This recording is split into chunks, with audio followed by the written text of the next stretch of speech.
Cooper S with the British Racing Green.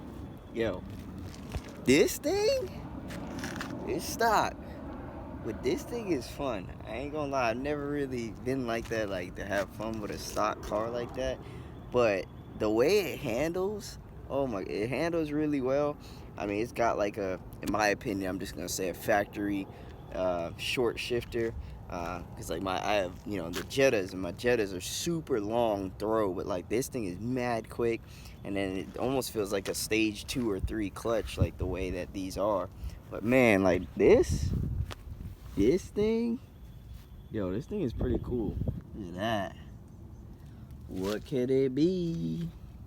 So what I gotta do on it, figure out that oil leak, attack that, get that situated, and then we are going to put a cold air intake on it. We got it waiting there in that box, and whatever else little goodies on it.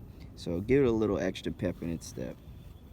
I did an NA version of one of these a few months back, and it's a lot that goes involved. The whole front end does have to come apart. I gotta pull off the lights, everything, the bumper, everything, slide the little front clip out, everything, just to get to what has to be done, as well as pull off the exhaust and all that kind of stuff. So this one should be something like that as well. So we're gonna get right into that, and you can check out some of this process.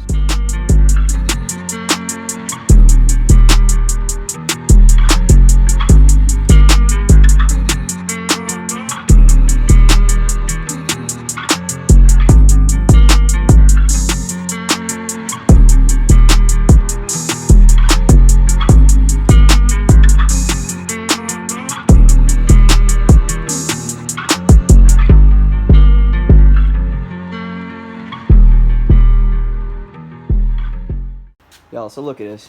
I ain't never seen a leak this bad before in my life. Look at that. And the car wasn't even on. It was just sitting there.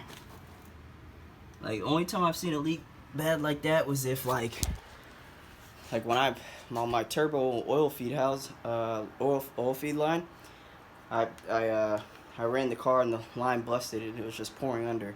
That's the only time I've ever seen that. Or it's almost like the drain plug is off or something.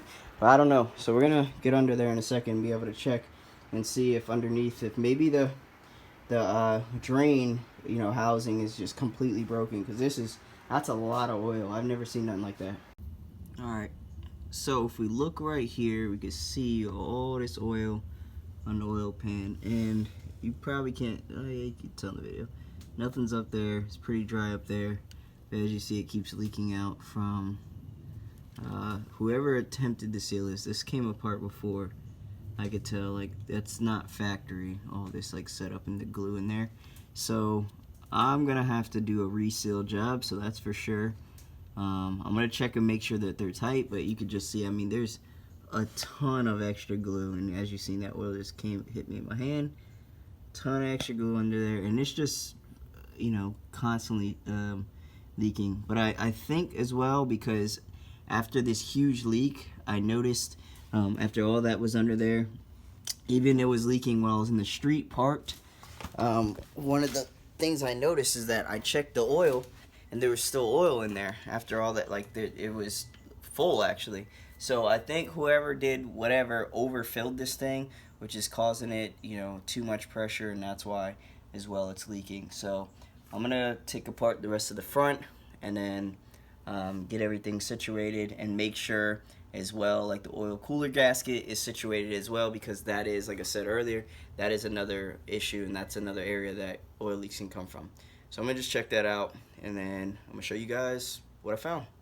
So it turns out that on this car, it was just the oil pan gasket. It was improperly sealed, and what it is doing is just really pushing out a lot of oil, and it's even dripping while it's not on. So what I'm thinking is that it's overfilled as well, because I did drive it.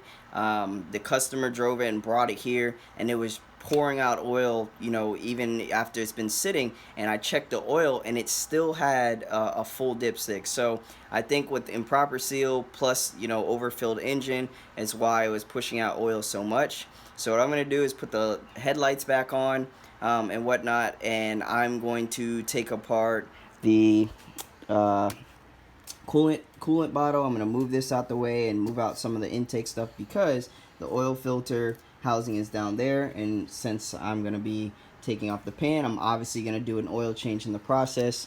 So in that whole process, I'm going to get the many things out the way that I don't need and put things back together that don't need to be all apart, and we're going to get it running just right.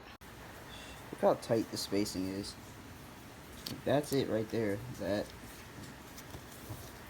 I don't know if you could see this. That little round thing right there underneath that coolant hose, that's it.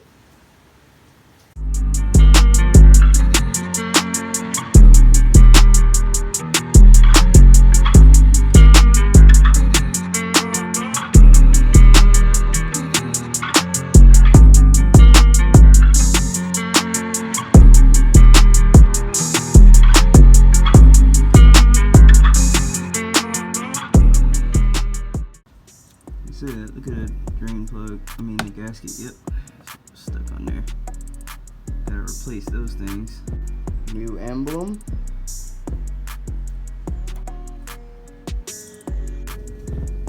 Alright, so the pan is out as you see here, and we got a little bit of change of plans. What we're gonna be doing, I'm gonna be using this gasket over here and to seal it back up. You could use the RTV sealant as well, or you could use the gasket or a little bit of mixing both, but I'm just going to put a gasket in. But the change of plans is that I pulled off the whole turbo and the downpipe as well. Obviously you could see that the manifold, everything's coming off because the customer wants to go ahead and just upgrade a bunch of stuff while the car's already here. It's going to do intercooler, turbo, downpipe, full exhaust. As well, I got to do a belt on it as well. So, and obviously you already know the oil change and all that kind of stuff. So just pulled apart like as much as I can, because whenever everything gets here, I'm going to be able to go ahead and start knocking out, as you see.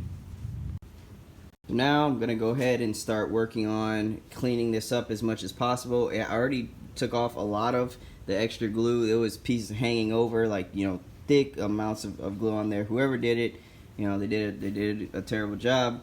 But I'm gonna get all the glue out of the spots like I got right here, like as you see in these areas. I'm gonna use like a little bit of the mixture between a scraper and wire wheel. I think it works really well. It pulls it off quick, and we're gonna reseal it and then put it back up.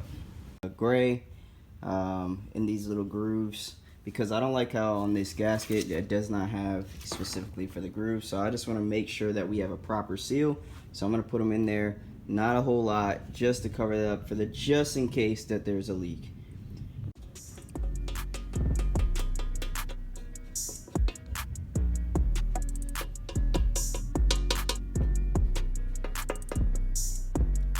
Look at this. Look how bad this is. This is what you don't do. Especially this. That is attached right up there. This is how much they use. When you overdo it like that, yeah, it can make a leak. This is horrible. Alright, here we go. Nice and clean, ready for assembly. Let's do it. A couple extra things to the list. Now, yes, we are gonna go ahead and do the intercooler and all that kind of stuff, but we are going to actually do blow-off valve, as we have in there. We have an oil catch can. We're also going to do a water meth kit, as well as charge pipe. We're changing all that too. So we're going to see what kind of power that we could actually get out of this thing. Stock, this Turbo S makes around 180 horsepower, somewhere around there. But we're going to definitely see if we could take it in the 200 horsepower range and above. If we can get like 250, that would be pretty cool. And this thing should go pretty fast. So we're going to go ahead and start knocking out everything and see what kind of power we can make in the long run. This thing's not bad. This is my kind of intercooler. Blacked out, hides. It's going to look good. Let's see how it fits up.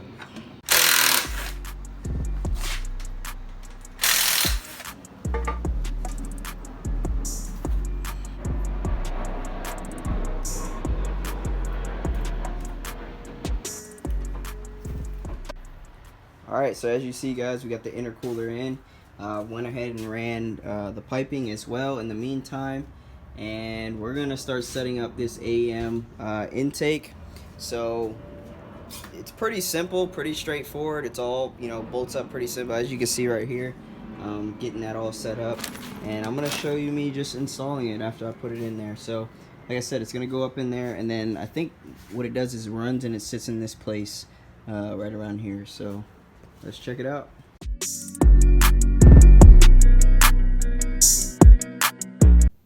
Alright guys, so I added in 2 pictures to end this video just so you could see what I was talking about for the intake.